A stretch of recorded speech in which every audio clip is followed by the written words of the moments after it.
Voilà, donc la parole que le Seigneur nous donne aujourd'hui, ça sera sur l'évangile de Luc, chapitre 16, du verset 19 à 26.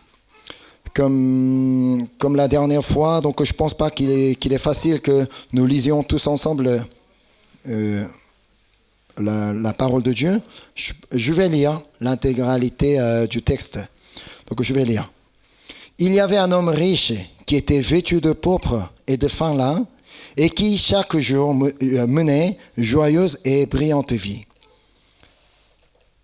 Un pauvre nommé Lazare était couché à sa porte, couvert d'ulcères, et désireux de se rassasier des miettes qui tombaient de la table du riche, et même les chiens venaient encore lécher ses ulcères. Le pauvre mourut, et il fut porté par les anges dans le sein d'Abraham. Le riche mourut aussi, et il fut enseveli. Dans le séjour des morts, il leva les yeux, et tandis qu'il était en proie au tournement, il vit de loin Abraham et Lazare dans son sein. Il s'écria, « Père Abraham, aie pitié de moi, et envoie Lazare pour qu'il trempe le bout de son doigt dans l'eau et me rafraîchisse la langue, car je souffre cruellement dans cette flamme. » Abraham répondit, « Mon enfant, souviens-toi que tu as reçu tes biens pendant ta vie et que Lazare a eu les maux pendant la sienne. Maintenant, il est ici consolé et toi tu souffres. D'ailleurs, il y a entre nous et vous un grand abîme, afin que ceux qui voudraient passer d'ici vers vous ou de là vers nous ne puissent le faire. » Amen. Un jour, un jeune homme marchait dans la rue et il passait devant une église. Et là, il a découvert un panneau d'affichage devant l'église. Donc, sur quoi écrit « Et après, et après ». Alors, il était curieux de voir cet affichage, parce que généralement, devant une église, si on mettait un affichage, donc ce serait plutôt un verset biblique, ou en annonçant les horaires du culte. Mais c'était un message comme quoi, et après, et après. Alors, il est donc entré dans l'église pour demander, pour savoir ce que cela signifiait. Heureusement, le pasteur de l'église était là. C'est pourquoi donc, il pouvait lui poser la question. « Pasteur, pourquoi vous avez mis le message donc, devant l'église ? Et après, et après. Mais qu'est-ce que cela signifie ? C'est là que le pasteur lui a répondu, « Oui, mon frère, qu'est-ce que tu fais actuellement ? Qu'est-ce que tu fais actuellement ?» Alors le jeune homme a répondu, « Je suis actuellement en première année de licence dans la faculté de droit. » Et le pasteur lui a dit, « Ah d'accord, et après, tu comptes faire quoi ?» Il a répondu, je vais essayer d'obtenir mon diplôme.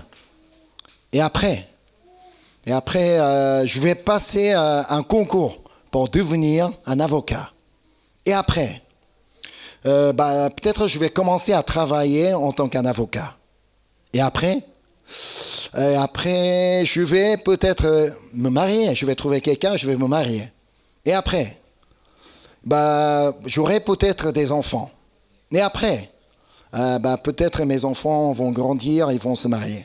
Mais après quelques temps d'échange, il a compris que tout ce qui lui restait pour répondre était mourir. C'était la mort. Tout ce qu'il avait à faire dans sa vie, et après, tout ce qui lui restait n'était que la mort. Enfin, il a compris qu'il vivait pour mourir. Oui, c'est vrai que personne d'entre nous ne vit pas forcément pour mourir. Mais une chose est sûre et certaine. C'est que chacun de nous qui sommes ici, nous allons tous mourir un jour.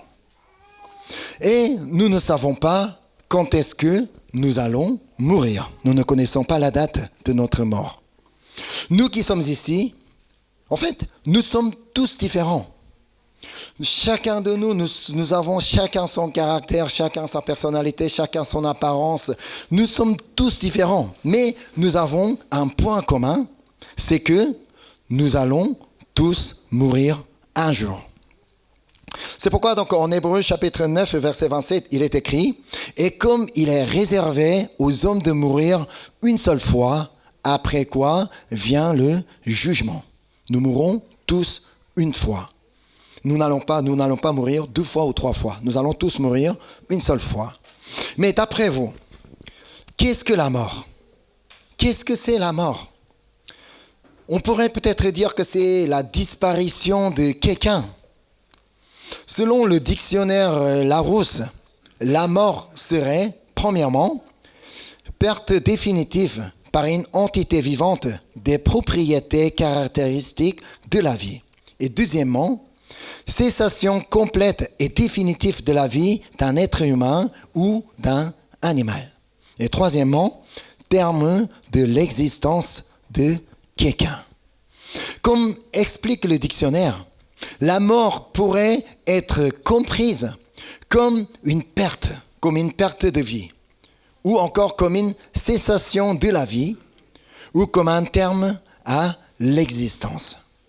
Mais la Bible dit que ce n'est qu'une séparation entre le corps et l'esprit.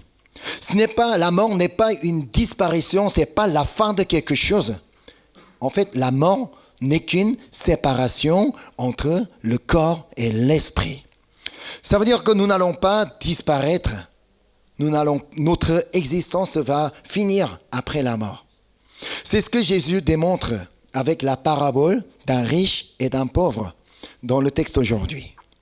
Tous les deux, ils sont morts, mais on peut voir qu'ils continuent à exister.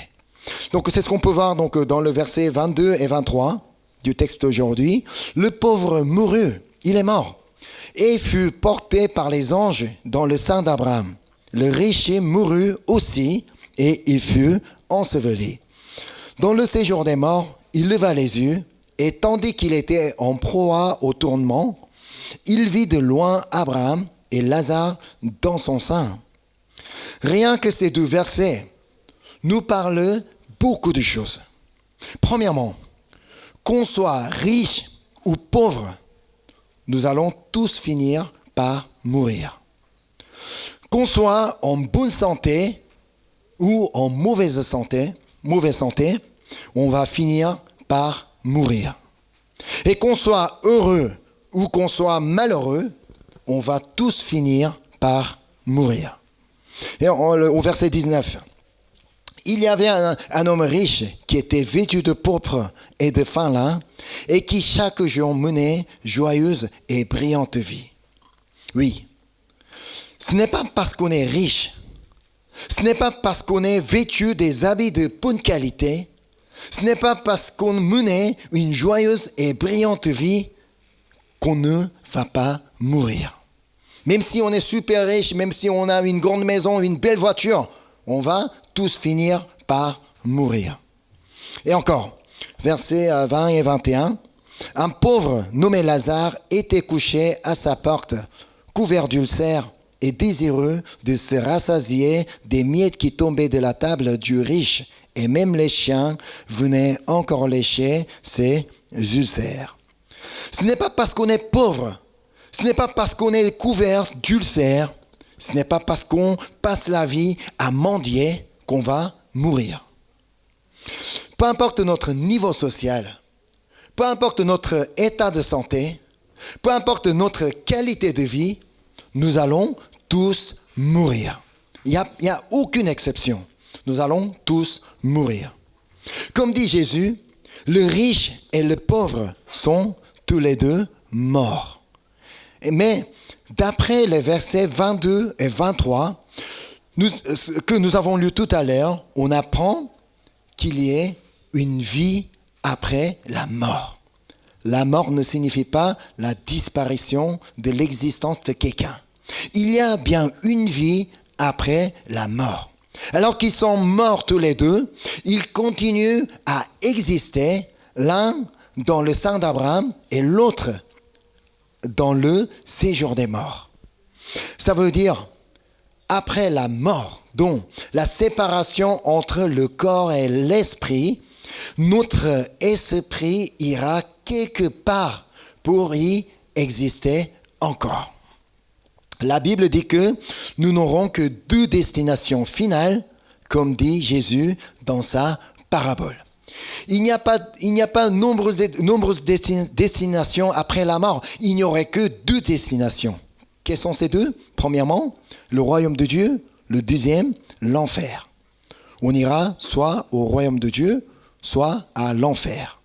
Là où Abraham était le royaume de Dieu. Car Jésus a dit, dans l'évangile de Luc chapitre 13 verset 28, « Quand vous verrez Abraham, Isaac et Jacob et tous les prophètes dans le royaume de Dieu. » Abraham est dans le royaume de Dieu. Ça veut dire donc que si Lazare est dans le sein d'Abraham, ça veut dire qu'il est passé au royaume de Dieu après la mort. Par contre, le riche est allé au séjour des morts, qu'on appelle autrement la Géhenne, et qu'on appelle aussi l'enfer. Parce que le verset 24 du texte aujourd'hui, on peut lire que, au verset 24, « Car je souffre cruellement dans cette flamme. » C'est à l'enfer qu'il y ait des flammes. Donc c'est là qu'on se brûlera éternellement. Alors dans ce cas, peut-on dire que Lazare est allé au royaume de Dieu parce qu'il était pauvre et le riche est allé à l'enfer parce qu'il était riche?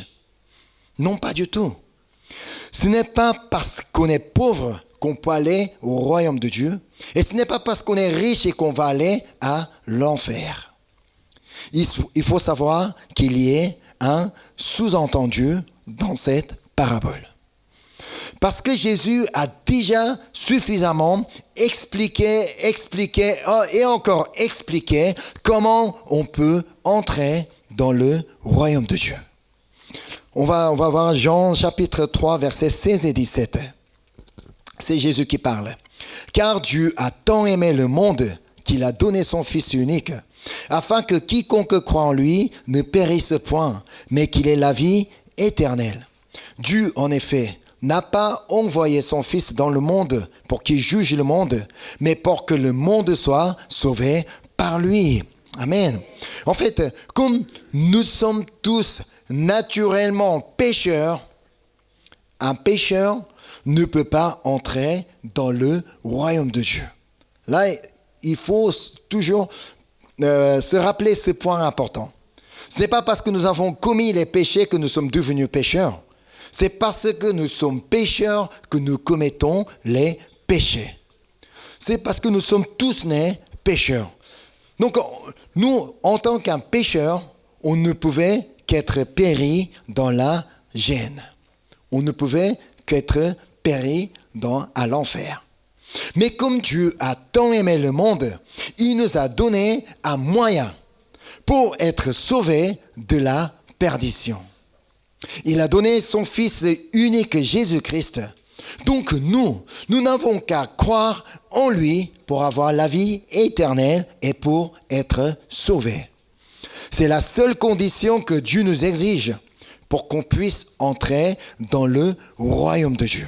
On peut autrement dire que c'est le seul moyen d'obtenir le visa pour entrer dans le royaume de Dieu. C'est de croire en Jésus-Christ. Alors, si le pauvre Lazare est allé au royaume de Dieu, qu'est-ce que ça veut dire? On a sous-entendu qu'il croyait en Jésus malgré sa pauvreté et malgré sa maladie. Et le riche est allé à l'enfer. Ça veut dire, on a sous-entendu qu'il ne croyait pas en Jésus alors qu'il menait une vie de bénédiction, une vie de richesse, une vie brillante. Mais il ne croyait pas en Jésus. Ça veut dire donc que l'homme riche ne reconnaissait pas la grâce de Dieu dans sa richesse pendant qu'il menait joyeuse et brillante vie. Alors que tout ça venait de Dieu. Tout ça, c'est Dieu qui lui avait permis. Lui, il n'a pas reconnu la grâce de Dieu. Par contre, l'homme pauvre reconnaissait la grâce de Dieu. dans sa pauvreté, et alors qu'il souffrait d'ulcères, et alors qu'il souffrait dans la disette. Peu importe sa situation, lui, il a cru en Jésus, il a fait confiance en Jésus. C'est pourquoi en 1 Thessaloniciens 5:18, il est écrit « Rendez grâce en toutes choses, car c'est à votre égard la volonté de Dieu en Jésus-Christ. » Amen.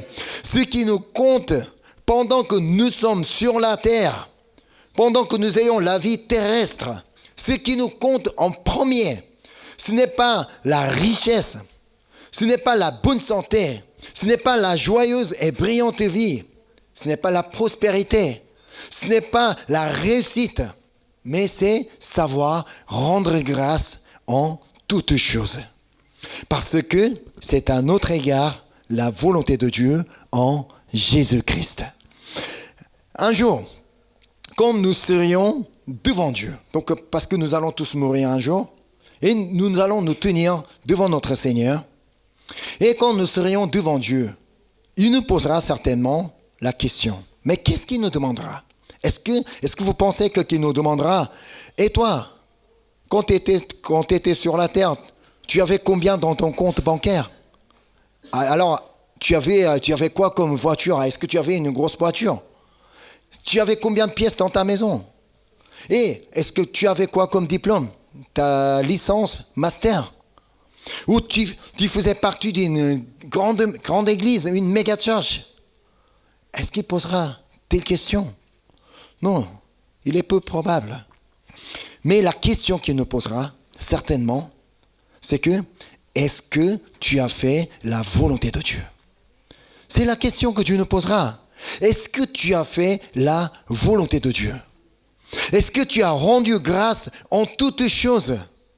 Même si tu es pauvre, même si tu es malade, même si tu avais des problèmes dans ta vie, est-ce que tu as cherché à rendre grâce en toutes choses?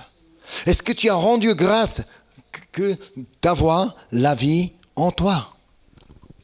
Mais nous, on a du mal à faire la volonté de Dieu parce qu'il y a tas de choses qui nous semblent beaucoup plus importantes que de faire la volonté de Dieu.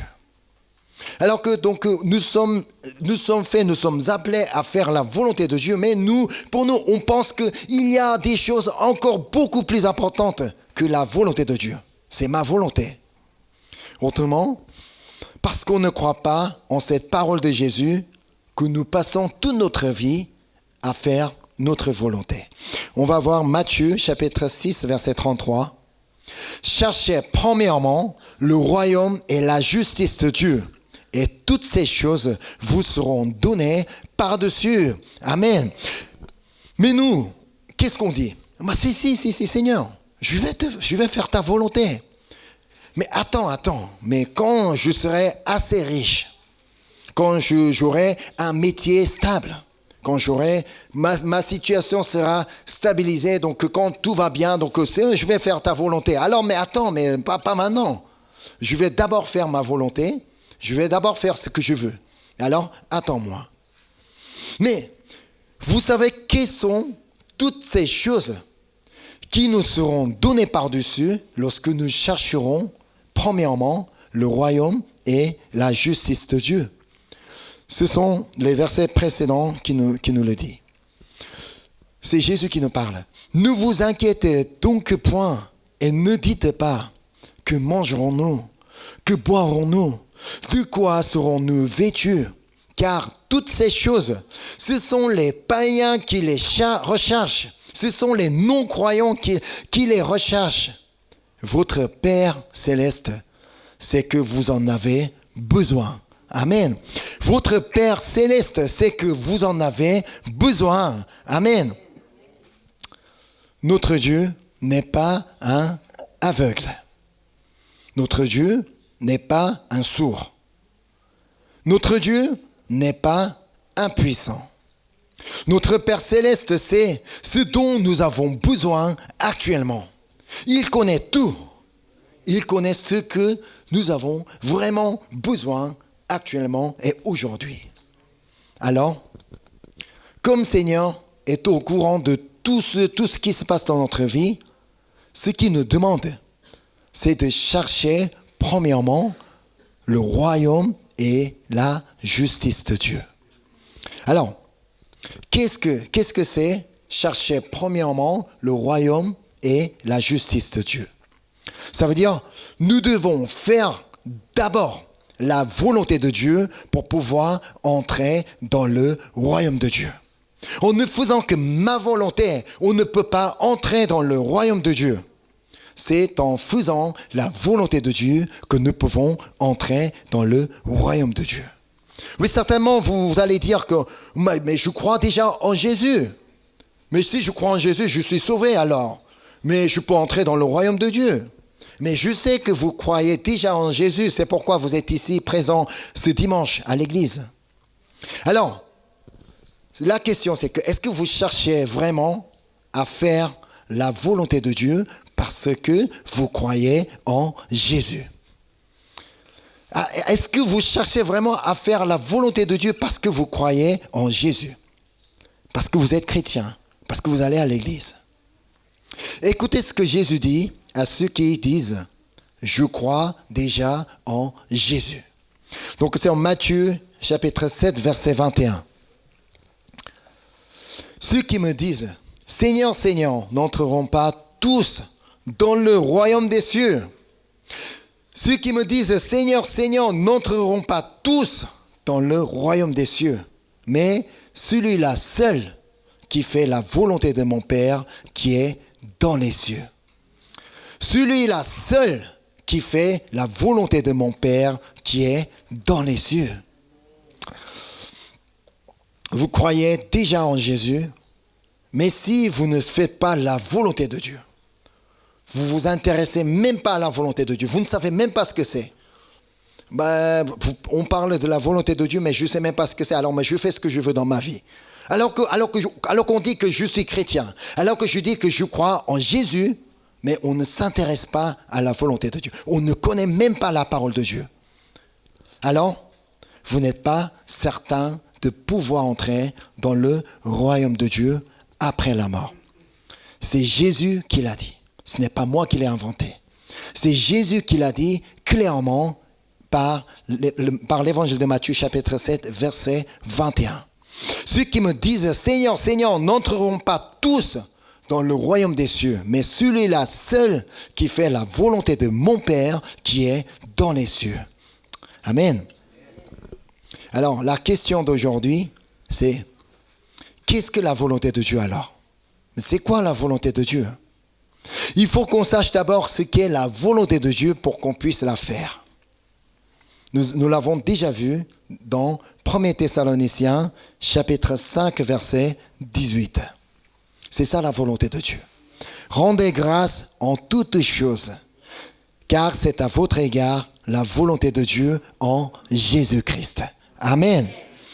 Est-ce que vous désirez, est-ce que vous décidez de rendre grâce en toutes choses, même si vous vous trouvez dans la même situation comme c'est le Dieu pauvre Lazare. Lazare, il était dans la pauvreté absolue. Là, il passait sa vie à mendier. Et personne n'était là pour l'aider, pour le soutenir. Alors que comme il avait tellement personne pour l'aider, ce sont les chiens qui sont venus. Ce sont les chiens qui ont eu pitié de lui. Ce sont les chiens qui sont venus lécher sa blessure. Même si vous êtes en difficulté financière, même si vous êtes malade, même si vous n'avez personne pour vous aider, est-ce que vous voulez toujours rendre grâce à Dieu? Amen. D'après Ésaïe chapitre 43, nous apprenons que nous avons déjà une bonne raison de rendre grâce en toutes choses. Peu importe notre situation, nous avons déjà cette bonne raison en Ésaïe chapitre 43, versets 1 et 2. On va aller voir. Ainsi parle maintenant l'Éternel, qui t'a créé, celui qui nous a créés, ô Jacob, celui qui t'a formé, celui qui nous a formés. Ô Israël, ne crains rien, car je te rachète, je t'appelle par ton nom, tu es à moi. Tu es à moi, c'est le Seigneur qui nous dit, tu es à moi. Et après, si tu traverses les eaux, je serai avec toi. Et les fleuves, ils ne te submergeront point. Si tu marches dans le feu, tu ne te brûleras pas. Et la flamme ne t'embrasera pas. Amen. C'est ainsi que notre Seigneur nous aime. Celui qui nous a créés, nous a rachetés parce qu'il nous aime. Il sera avec nous partout où nous sommes parce qu'il nous aime. Alors, comment? Et celui qui nous aime, il veut que nous tous entrions dans son royaume. Alors, comment pourrait-on entrer dans le royaume de Dieu? Comme je vous l'ai déjà dit, c'est en faisant la volonté de Dieu parce que nous croyons en Jésus-Christ. Si nous croyons en Jésus-Christ, nous devons absolument faire la volonté de Dieu. La volonté de Dieu, qu'est-ce que c'est? C'est rendre grâce en toutes choses. Et encore, Jésus nous dit de faire encore 2 choses, vraiment très importantes. On va aller voir dans l'évangile de Marc, chapitre 12, versets 29 à 31. Jésus répondit, voici le premier.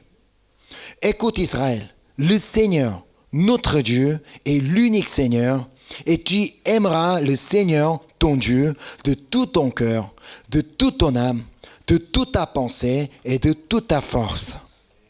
Voici le second, tu aimeras ton prochain comme toi-même. Il n'y a pas d'autre commandement plus grand que cela. Amen.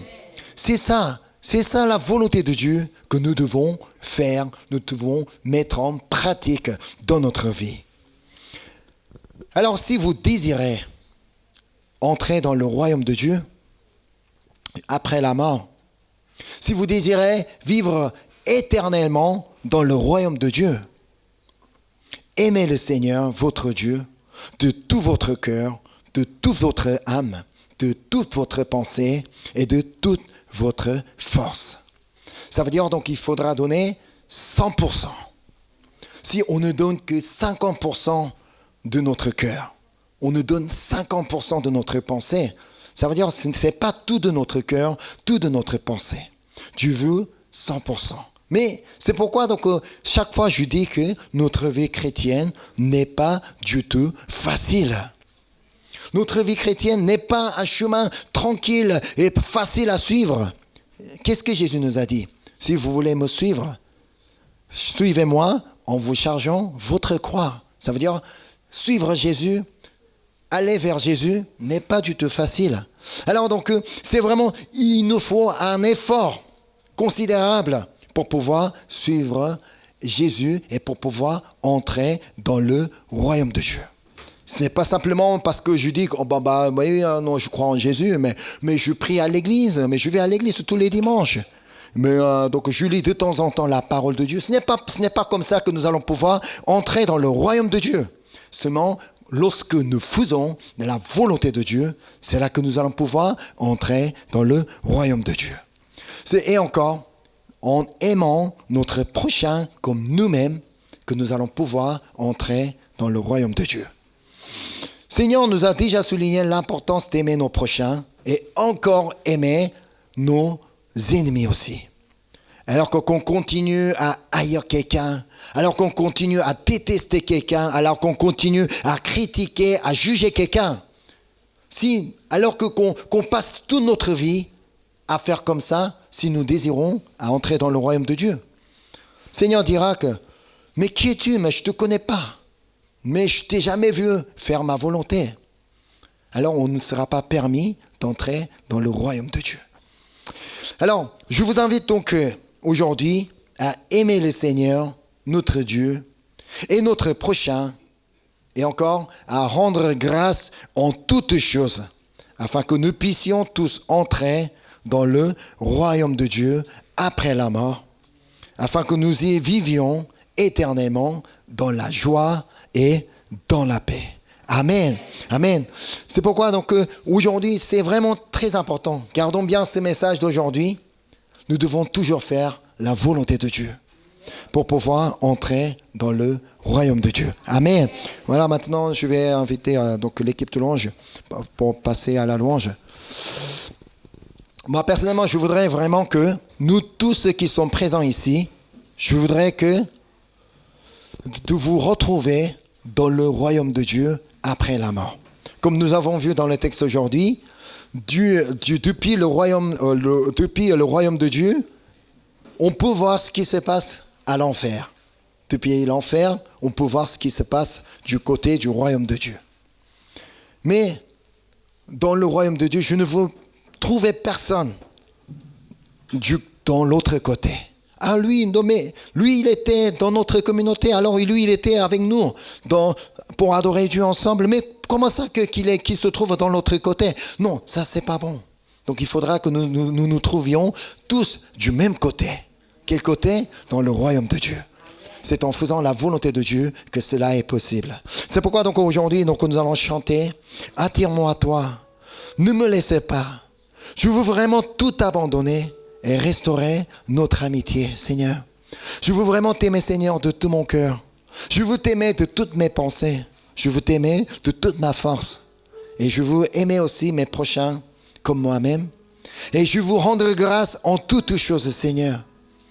C'est ainsi que je voudrais continuer à faire ta volonté, Seigneur. Et chantons maintenant de tout notre cœur et nous allons passer à la prière.